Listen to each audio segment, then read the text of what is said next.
نحمدہ ونصلی ونسلم علی سیدنا و مولانا محمد رسولہ النبی الامین الحنین الکریم الرؤوف الرحیم اما بعد فاعوذ باللہ من الشیطان الرجیم بسم اللہ الرحمن الرحیم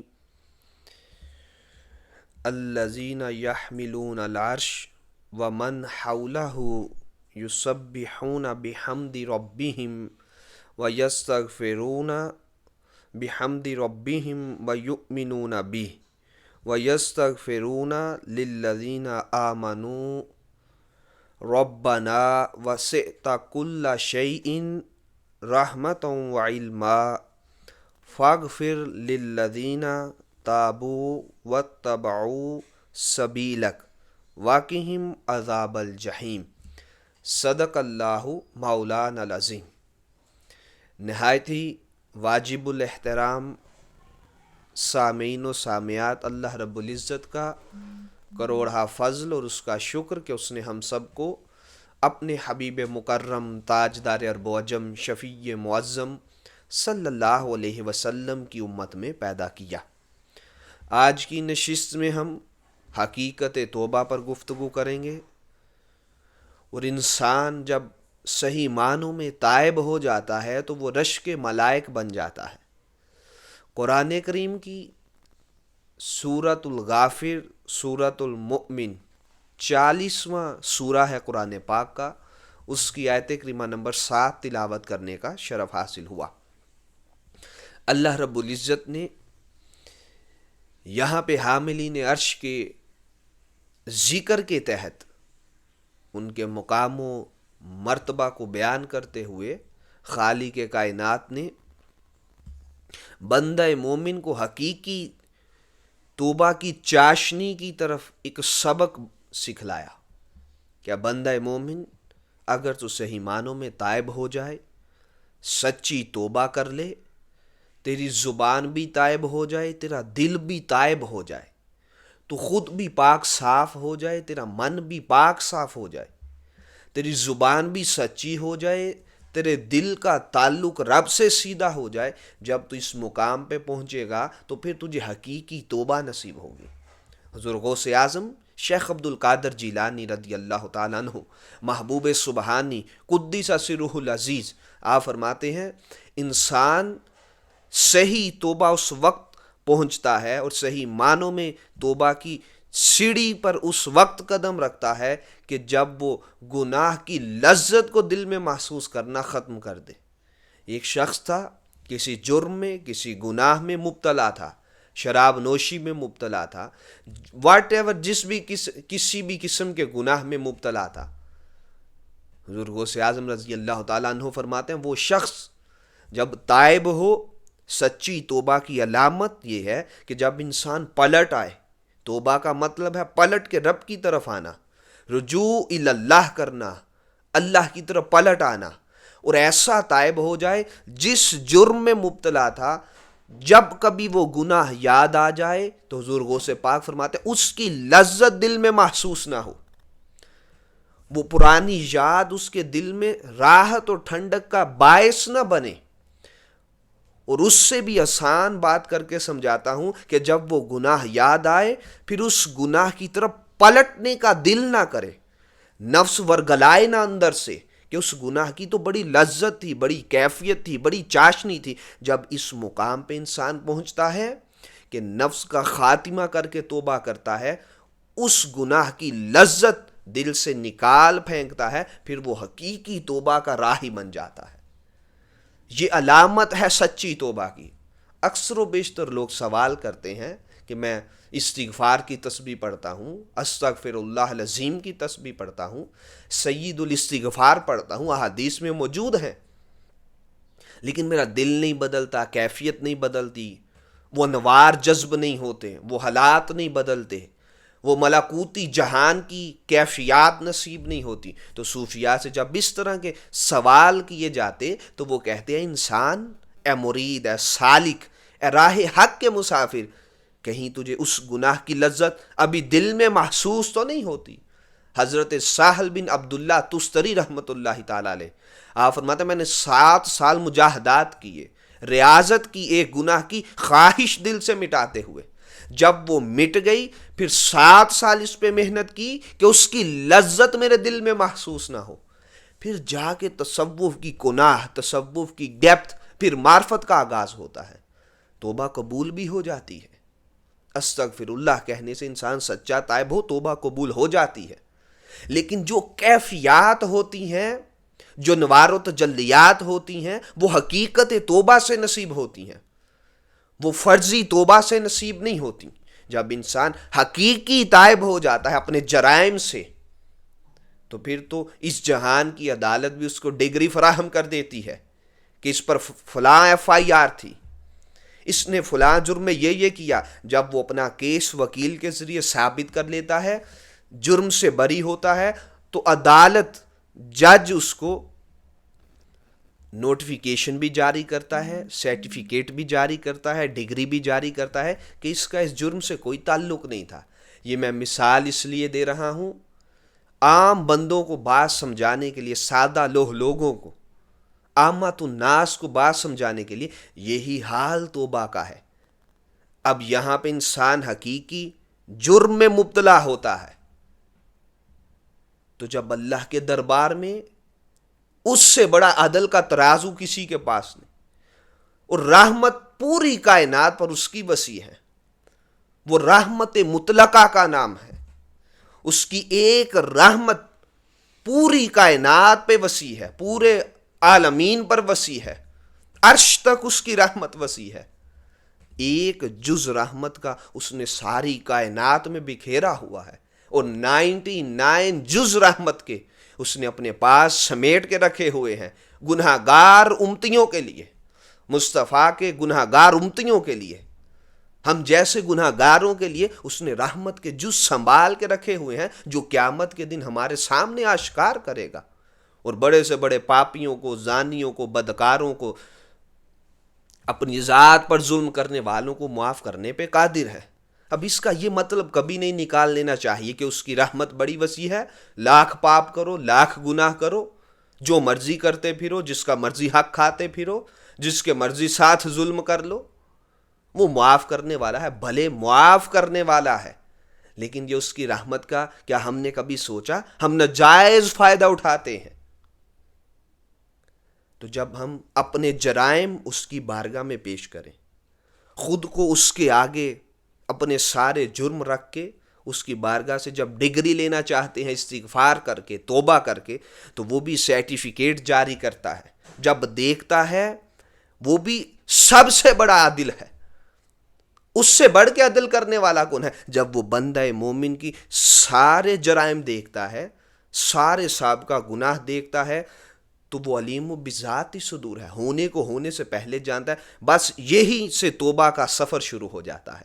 انسان اپنے سارے گناہ اس کے دربار میں رکھ کے ایک ایک گناہ پہ پشیماں ہوئے جاتا ہے، آنسو بہائے جاتا ہے، آنسو کی جڑی لگائے جاتا ہے، رب ایک ایک آنسو کے طفیل اس کے گناہ معاف کیے جاتا ہے، سارے گناہ معاف کر کے، جیسے یہاں ججز انسان کو بری و ذمہ کر دیتے ہیں، رب کائنات ملائکہ کی مجلس میں کہتا ہے یہ بندہ بھلے فلاں فلاں بڑے بڑے عیب میں جرمدار تھا، ملزم تھا، یہ میرا ملزم تھا، اس نے میرے دربار میں آ کے سچی توبہ کر لی ہے، اس کا دل تائب ہو چکا ہے۔ اللہ پاک ظاہری صورت نہیں دیکھتا، زبان کی توبہ نہیں دیکھتا، وہ دل کا تائب ہونا تکتا ہے۔ جب انسان دل سے تائب ہوتا ہے، اللہ پاک بھی ایک ڈگری الاٹ فرما دیتے ہیں، ایک سرٹیفکیٹ جاری فرما دیتے ہیں، اور ملائکہ سے کہتا ہے اس کے تمام سابقہ گناہ معاف فرما دو، اور اس جیسا عدل کائنات میں کہیں نظر نہیں آتا۔ خالق کائنات فرماتے ہیں اس کے جو سابقہ گناہ ہیں وہ معاف فرما کے سارے گناہوں کو نیکیوں میں بدل دو۔ یہ قرآن کی آیت ہے۔ اب جب نیکیوں میں بدلو گے تو ہے کائنات میں اتنا بڑا کوئی عدل کا ترازو قائم کرنے والا، اتنی شفقت فرمانے والا، سابقہ گناہوں کو نیکیوں میں بدلتا ہے۔ دوستان مکرم، کیا ہم نے کبھی تفکر کیا، کیا غور کیا، کیا سوچ و بچار کیا کہ وہ سارے پاپ سارے عیب، سارے جرم ایک سچی توبہ سے گناہوں کو نیکیوں میں بدل کے رکھ دیتا ہے۔ اس سے بڑھ کے اس کا کرم اور کیا ہے؟ اس سے بڑھ کے رحمانیت کا اور اس کا دائرہ کار کیا ہے؟ اسی لیے تو اس کی رحمت انسان کے کل گناہوں پر محیط ہے۔ حدیث پاک کے اندر آتا ہے، آقا صلی اللہ علیہ وسلم نے فرمایا، اگر کوئی گناہ کی اس حد تک چلا جائے کہ اس کو مایوسی کی طرف اس کے گناہ لے جائیں کہ بھلے میری توبہ ہوگی کہ نہیں، بخشش ہوگی کہ نہیں، کوئی اس نہج پہ چلا جائے، آقا صلی اللہ علیہ وسلم نے فرمایا، اس کو حافظ ابن کثیر نے تفسیر ابن کثیر کے اندر بھی بیان کیا رحمت اللہ تعالی علیہ، تو آقا صلی اللہ علیہ وسلم نے، اے میرے امتیو آگاہ ہو جاؤ، جب تک اللہ پاک کہتا میرے بندے زندہ ہیں، موت سے قبل مجھ سے معافی مانگیں گے، میں اس کو معاف بھی کروں گا، اس کے تمام گناہوں کو نیکیوں میں بدل کے رکھ دوں گا۔ آقا صلی اللہ علیہ وسلم سے ایک صحابی نے کہا، یا رسول اللہ صلی اللہ علیہ وسلم، ہم سچی توبہ کرتے ہیں، تائب ہوتے ہیں، شیطان پھر ورگلا دیتا ہے، پھر نفس میں آ کے خیال داخل کرتا ہے، تو اس کا کیا علاج کریں؟ آقا صلی اللہ علیہ وسلم نے، شیطان کی موت وہ لا الہ الا اللہ کی ضرب سے واقع ہوتی ہے، تو آقا نے تم لا الہ الا اللہ کی ضرب لگاتے رہا کرو، لا الہ الا اللہ کی تسبیحات بلند کرتے رہا کرو، اس سے شیطان کی موت واقع ہو جاتی ہے، اس سے نفس کا خاتمہ ہوتا ہے، ان سے انسان کو خاتمہ بالایمان نصیب ہوتا ہے۔ تو صوفیہ جب کوئی ان کی دہلیز پر آ کر ان کا مرید بنتا، حقیقی خانقاہ کا تصور بیان کر رہا ہوں، صوفیہ کا طرز حیات بیان کر رہا ہوں، تو صوفیہ 1.25 لاکھ مرتبہ ایک ہفتے کے اندر اپنے مریدوں کو تنبیہ کرتے، ان کو آرڈر کرتے کہ تم نے 1.25 لاکھ مرتبہ لا الہ الا اللہ پڑھنا ہے۔ جب نفس سے امارہ کا خاتمہ ہوگا تو پھر اگلا وظیفہ، پھر اس طرح 7 نفوس کے درجات طے کرواتے ہیں۔ جب انسان نفس مطمئنہ کے مقام پر فائز ہوتا ہے تو وہ سچا عاشق رسول بن جاتا ہے، پھر وہ سنت مصطفیٰ کا پیرو ہوتا ہے، سیرت مصطفیٰ کا پیرو ہوتا ہے، مصطفیٰ کریم صلی اللہ علیہ وسلم کی شریعت کا پیرو بن جاتا ہے، آقا صلی اللہ علیہ وسلم کے نقش قدم پر چلنے والا بن جاتا ہے۔ تو آقا صلی اللہ علیہ وسلم جو مایوس ہو جائے کہ میری بخشش بھی ہوگی کہ نہیں، اللہ پاک فرماتا موت سے قبل مجھ خالق کائنات سے جب بھی کوئی مصطفیٰ کا امتی پلٹ کے توبہ مانگے گا، اللہ پاک اس کے تمام گناہوں کو معاف فرمائے گا، ان کو نیکیوں میں بدل دے گا۔ پھر آقا صلی اللہ علیہ وسلم نے فرمایا، التائب من الذنب کمن لا ذنب لہ، گناہ سے حقیقی توبہ کرنے والا ایسا انسان ہے کہ جیسے اس نے کوئی گناہ کیا ہی نہیں۔ امام غزالی رحمت اللہ تعالی علیہ نے فرمایا، التائب حبیب اللہ، توبہ کرنے والا اللہ کا محبوب ہو جاتا ہے۔ اس روایت کی تائید ہم قرآن پاک کی آیت سے کرتے ہیں، ان اللہ یحب التوابین و یحب المتطہرین، بے شک اللہ سے سچی توبہ کرنے والا وہ اللہ کا محبوب بندہ بن جاتا ہے، درجہ محبوبیت پہ فائز ہو جاتا ہے۔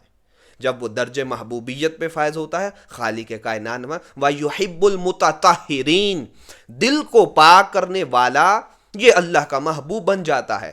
اب یہاں پہ قرآن کی نص زبان سے توبہ اور دل سے توبہ کرنے والوں کو محبوب بناتی ہے۔ اب دل میں جتنے ہم نے حسد پال رکھے ہیں، ان کی صفائی کا نام متطہرین ہے۔ وَيُحِبُّ الْمُتَطَہِّرِينَ، رشتہ داروں کے خلاف جتنی قدورتیں پال رکھی ہیں، ان کو صاف کرنے کا نام وَيُحِبُّ الْمُتَطَہِّرِينَ ہے۔ حسد نکالنا، کینہ نکالنا، بغض نکالنا، یہ آگے بڑھ رہا ہے، میں پیچھے رہ رہا ہوں، اس سے باز آ جانے کا نام وَيُحِبُّ الْمُتَطَہِّرِينَ ہے۔ اللہ نے فرمایا انسان سچی توبہ کر، یہ حقوق اللہ ہے۔ وَيُحِبُّ الْمُتَطَہِّرِينَ، لوگوں کو دل سے معاف کر، یہ حقوق العباد ہیں، تب تو سچا تائب ہو کے درجہ محبوبیت پہ فائز ہوگا۔ اب آؤ ہم تاریخ کے آئینہ میں دیکھتے ہیں سچی توبہ کرنے والے اللہ کے محبوب بنے کہ نہیں بنے۔